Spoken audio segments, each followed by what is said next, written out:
तर पश्चिम नगरामध्ये राहणाऱ्या चाकरमान्यांची मागणी पूर्ण झालेली आहे। या कार्यक्रमाकडे आपले लक्ष असेल। आपण पुढची बातमी पाहूया। बातमी बुलढाण्यातून आहे, धक्कादायक आहे। बुलढाण्याचे शिवसेना आमदार संजय गायकवाड यांच्या कार्यालयासमोर एक पोलीस कर्मचारी आमदार गायकवाड यांची गाडी धुत असल्याचं कॅमेरामध्ये चित्रित झालंय।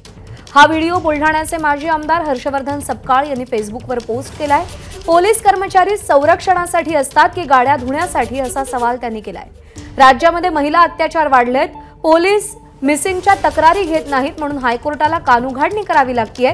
तर दुसरीकडे याच महाराष्ट्रात पोलीस कर्मचारी आमदार आणि लोकप्रतिनिधींच्या गाड्या धुण्यात व्यस्त आहेत।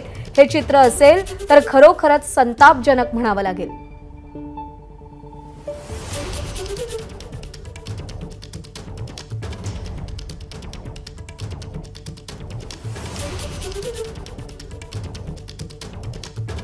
एकीकडे खासदार, त्यांचे मुलगा, त्यांचे पुत्र हे पोलिसांवर अरेरावीची भाषा करताना आपण कालच पाहिले होते।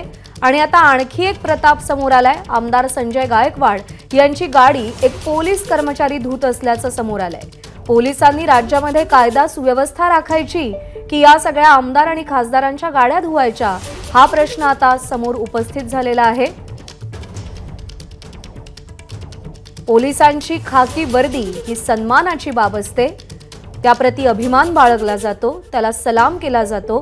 पण त्याच खाकी वर्दीतले पोलीस जर आमदारांच्या गाड्या धुताना दिसत असतील तर मग कायदा आणि सुव्यवस्था राखायची कोणी, हाही प्रश्न आहे।